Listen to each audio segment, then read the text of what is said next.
Наши коллеги из столицы Южной Якутии готовы осветить ситуацию с одного из домов культуры. На прямой связи со студией корреспондент Якутия-24 Сергей Козюра. Сергей, здравствуйте. Расскажите, пожалуйста, как обстоят дела в Чульмане? Да, Василий, добрый вечер. По последним данным, последняя информация, что эвакуация продолжается. Обещали, что самолет все-таки будет эвакуирован с полосы. И сегодня в ночь, полночь, но все-таки отправят людей. Напомню, что 3 рейса были вынуждены совершить посадку здесь. Людей разместили, около 100 человек сейчас находится в поселке Серебряный Бор, в ДК Якутия. А здесь, в поселке, где мы сейчас находимся, в поселке Чульман, ДК Юность, разместилось 117 человек. Некоторые разъехались по родственникам, по знакомым. Кто-то решил в гостинице оставаться. Но, тем не менее, люди здесь в ожидании, надеются, что в скором времени вопрос наконец-таки разрешится. Рядом со мной сейчас находится глава поселка Чульман Сталик Дерягин. Расскажите, пожалуйста, чем вот заняты, как вы можете помочь или помогли уже пассажирам? Нет, понятно. Но чем помочь? Мы помогли только с размещением. Более другого мы ничего не можем сделать. Потому что это не наши полномочия, и мы не авиационная компания. Так, в силу своих вот возможностей и полномочий мы сразу с утра начали заниматься этой проблемой. Значит, определили, где можно этих людей разместить. И вот на сегодняшний день с утра, где мы находимся, ДК Юность поселка Чульман, первоначально было размещено 163 человека.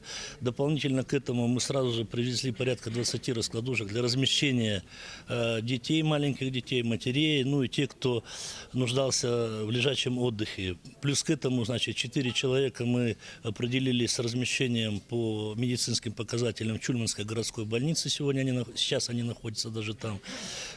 Все остальные были размещены здесь в поселке Чульман. 163 человека. 70 человек осталось в аэропорту, и 103 человека было вывезено в поселок Серебряный Бор.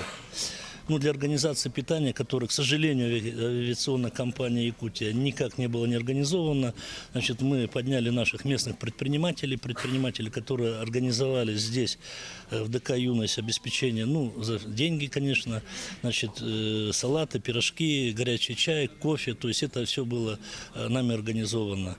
Значит, для того, чтобы как-то снять проблему медицинского обеспечения, потому что возраст и контингент разный, здесь у нас сегодня дежурит постоянно бригада скорой помощи поселка Чульман. В аэропорту находится бригада скорой помощи города Нерюнгри. То есть, в принципе, вот эти вот вопросы, ну, были сняты. Мы с нашими пассажирами, мы их уже земляки считаем друг с другом, значит, мы в постоянном контакте даем всю информацию. Вот последняя, 10-минутная информация о том, что компания «Якутия», авиакомпании «Якутия» было принято жесткое решение, значит, принять все меры в ночь, полночь, значит, всех пассажиров здесь, находящихся в аэропорту поселка Чульман, вывести в город Якутск. Эту информацию мы довели людей, мы успокоили. Вот. Но, тем не менее, значит, мы также принимаем все меры для того, чтобы вдруг будет какая-то форс-мажорное обстоятельство. Мы везем по линии МЧС с города Нерюнгри полностью 250, значит, комплектов раскладушек, постельного белья и все для того, чтобы разместить. Отработали вопрос размещения, значит, здесь ДК по школьным учреждениям. То есть, считаем, что сегодня все, на сегодняшний момент, на сегодняшнюю минуту все эти вопросы сняты, решены и все. Но, тем не менее, значит, пассажиры желают вылететь в город Якутск домой. Все, спасибо. Но как мы можем видеть, атмосфера теплая. Ну и, в принципе, я думаю, пассажиры все-таки оценят доброжелательность, да, и гостеприимство чульманцев. Василий.